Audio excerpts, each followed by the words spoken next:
Missiologia islâmica. Monoteísmo puro. Muslim Hanifa.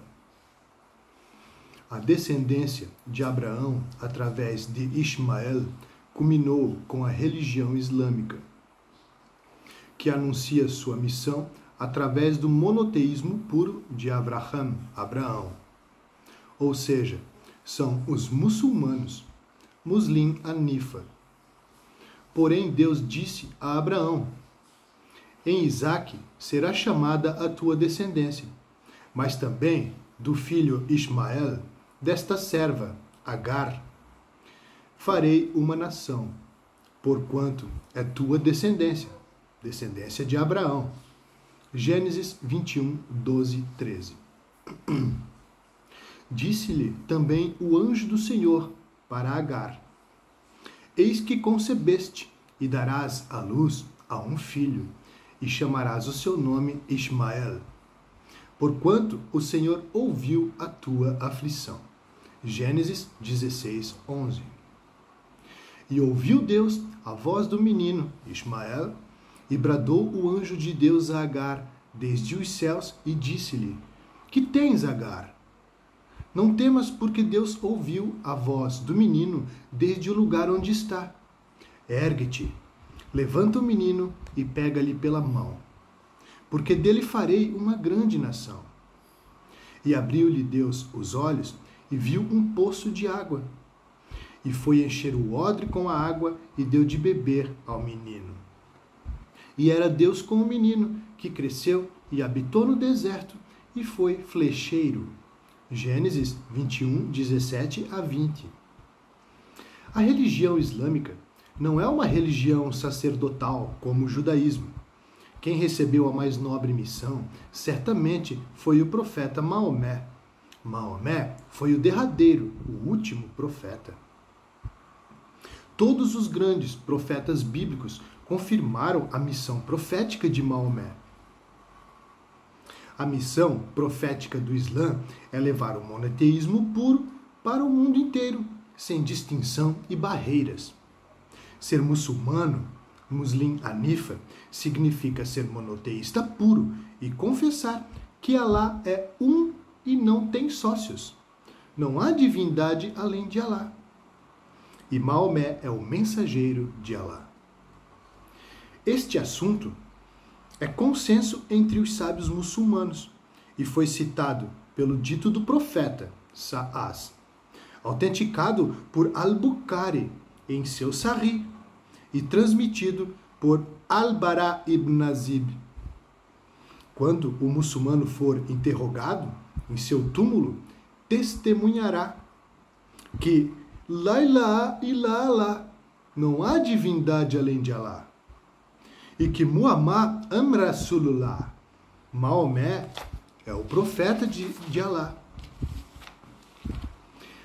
A circuncisão do coração e o poço de Zamzam.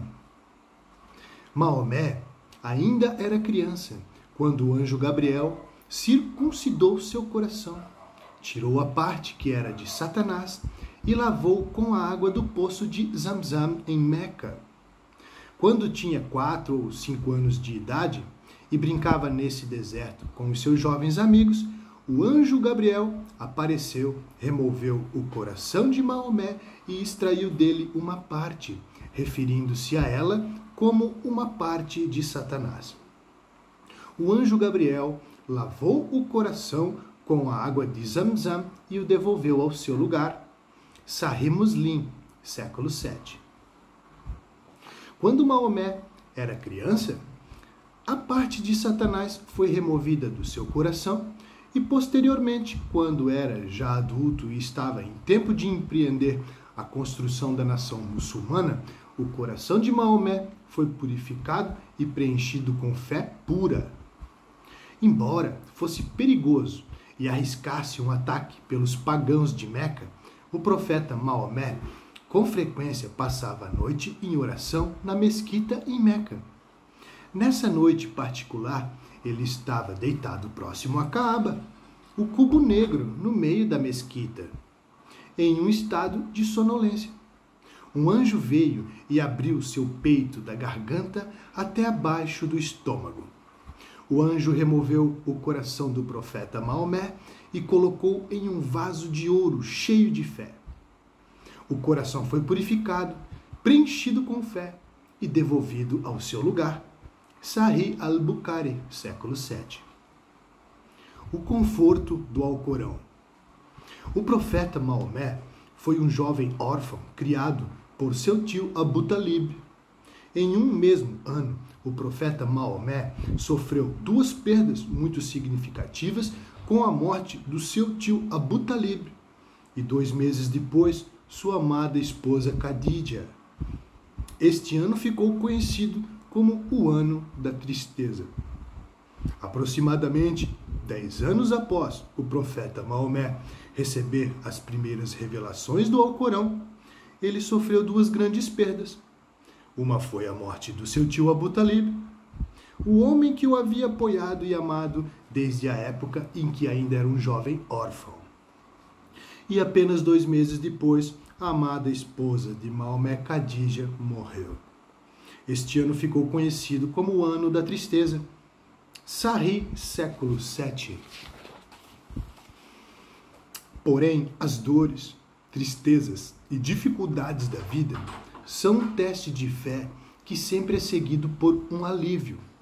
Maktub está escrito sobre o conforto no Alcorão. 94:4:6. Em verdade, com a adversidade está a facilidade. Certamente, com a adversidade está a facilidade. O conforto do Alcorão se refere a uma recompensa que Deus provê quando sofremos. Antes de uma experiência espiritual, sofremos de alguma forma para que o Criador possa nos confortar com as bênçãos que Ele tem preparada para nos entregar. Assim aconteceu com o profeta Maomé, para que ele fosse recompensado com a sua missão profética. Na adversidade está a facilidade de conexão com o Criador, porque na adversidade estamos com um coração vulnerável em relação ao Criador para nos entregarmos a Ele. Porque Alá é a nossa recompensa.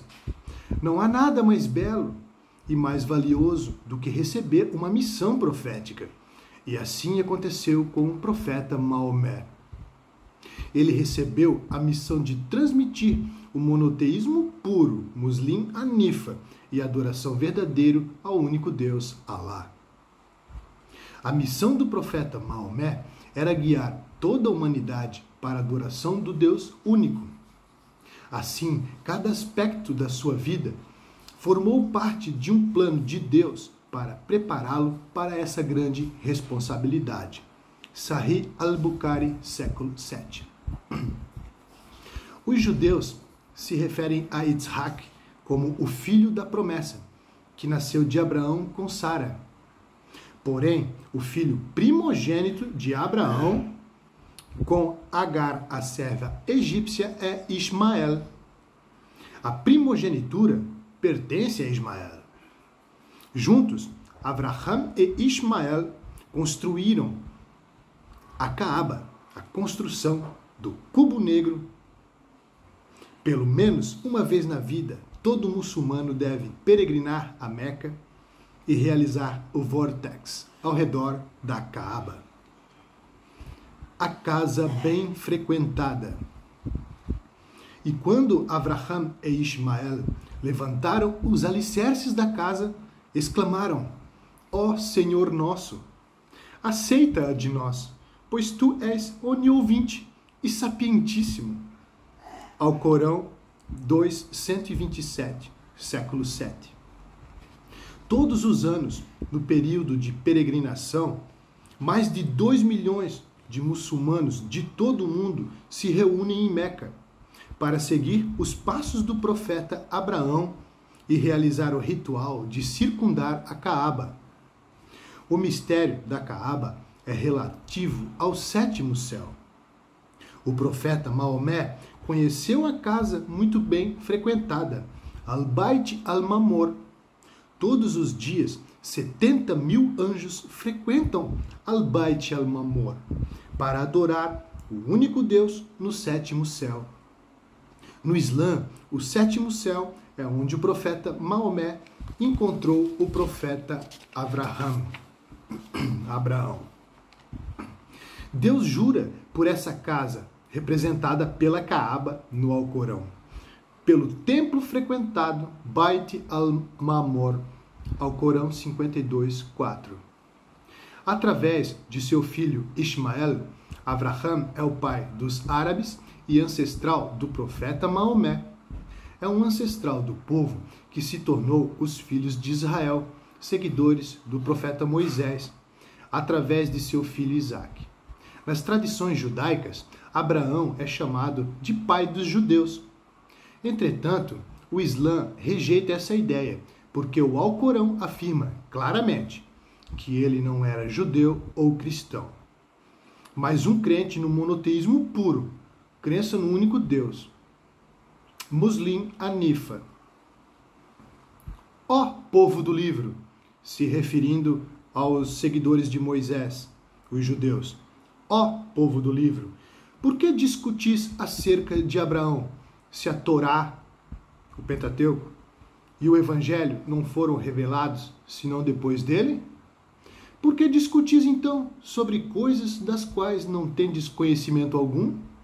Abraão jamais foi judeu ou cristão. Foi outro sim, monoteísta, muçulmano, Muslim Hanifa, monoteísta puro, e nunca se contou entre os idólatras.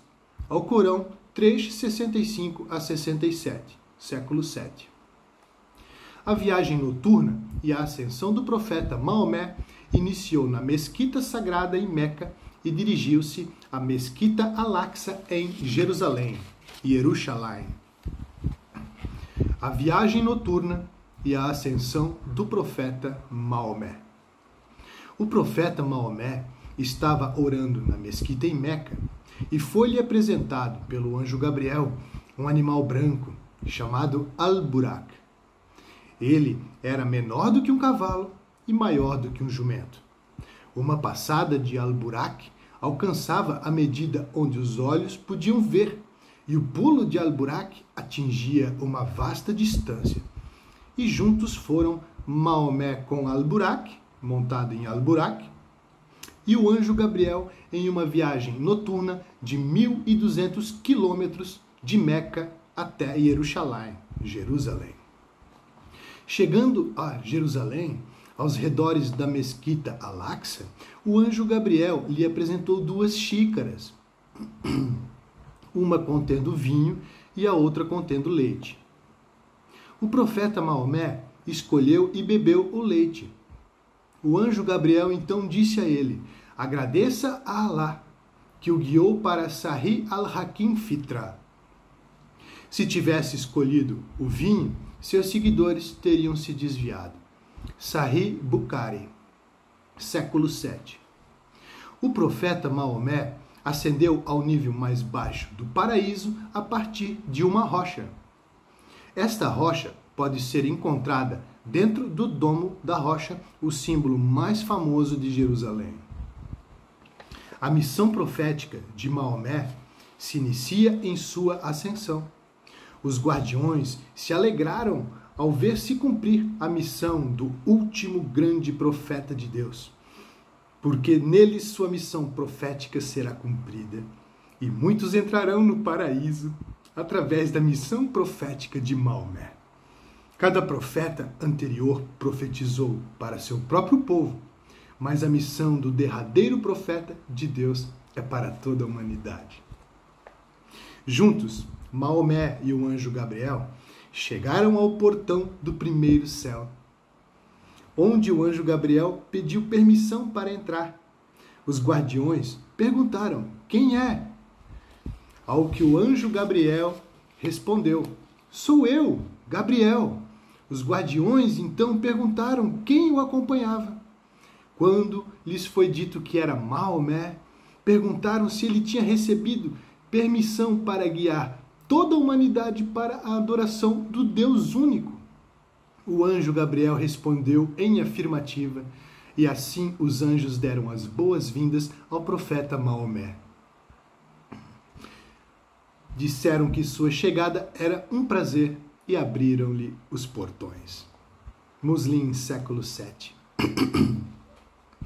A saudação utilizada nos céus é a saudação de todo muçulmano, Assalamu alaikum, que significa paz esteja contigo.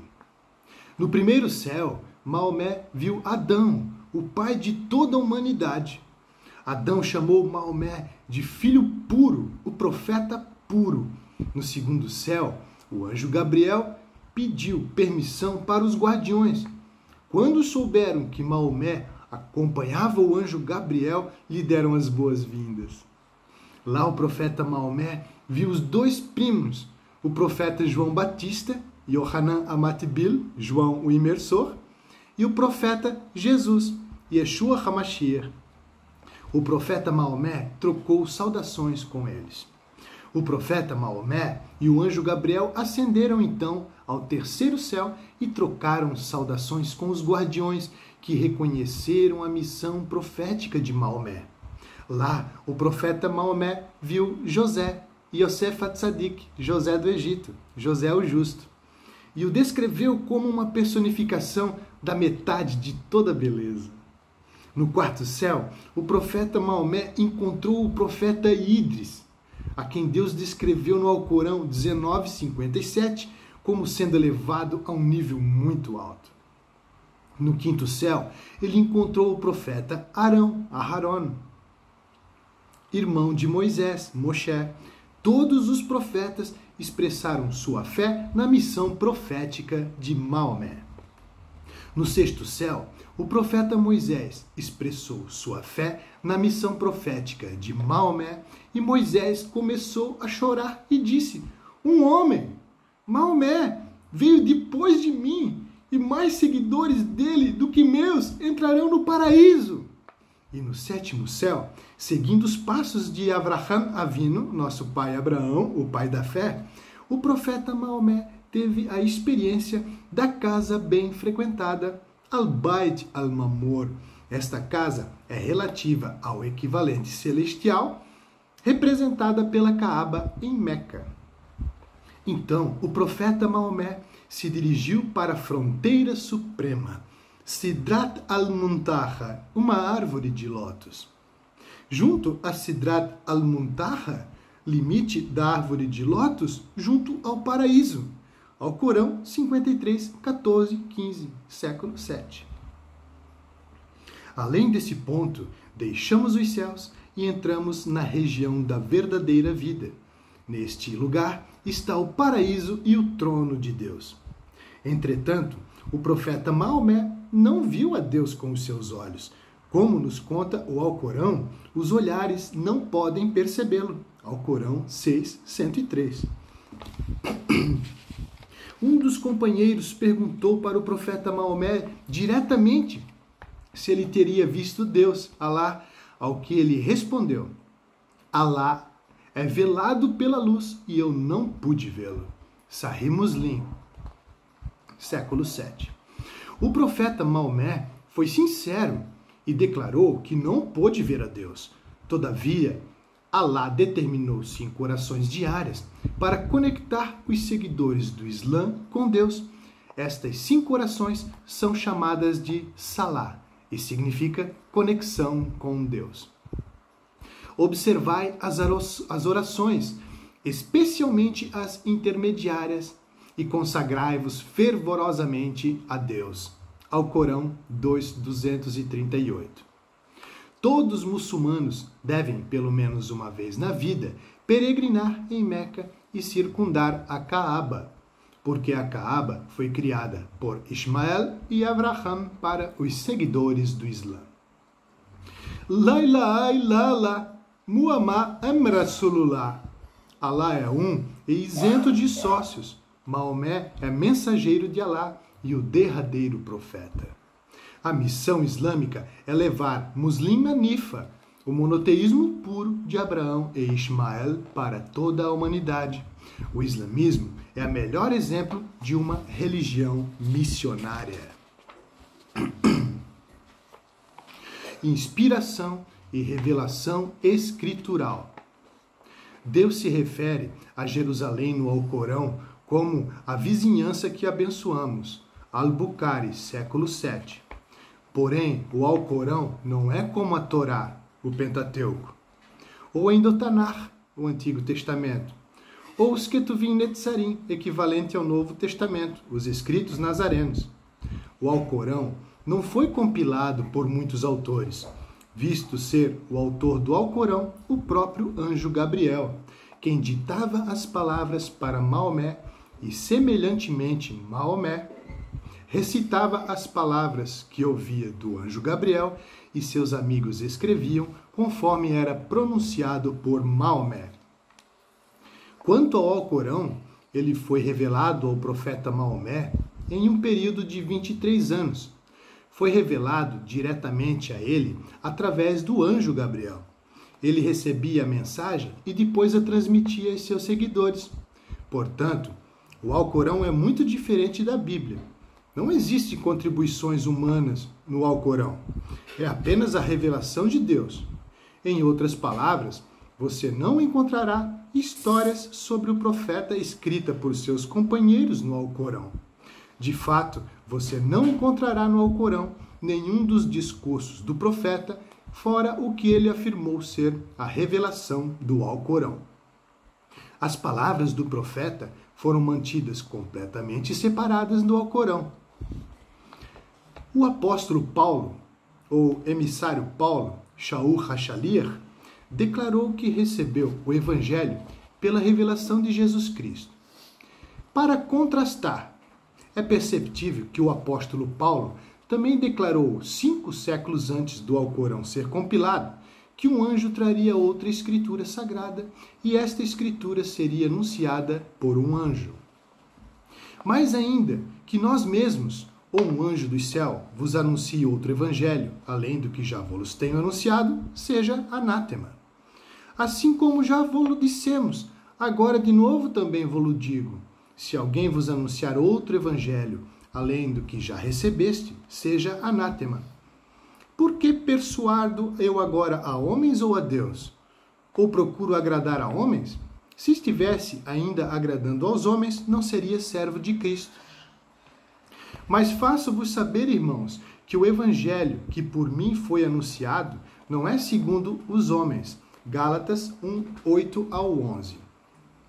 O contraste em paralelo com a citação da epístola de São Paulo apóstolo aos Gálatas aponta negativamente para a chegada de uma escritura anunciada por anjos. O apóstolo Paulo declara outro evangelho como anátema. Porquanto o Alcorão não se trata de outro evangelho, pois a categoria escritural difere tanto em conhecimento quanto em autoria e inspiração. Porque o caráter da religião islâmica não é sacerdotal, mas missionária e orquestrada pelo mensageiro de Deus, o anjo Gabriel. Missiologia islâmica. Dudu plantando a semente.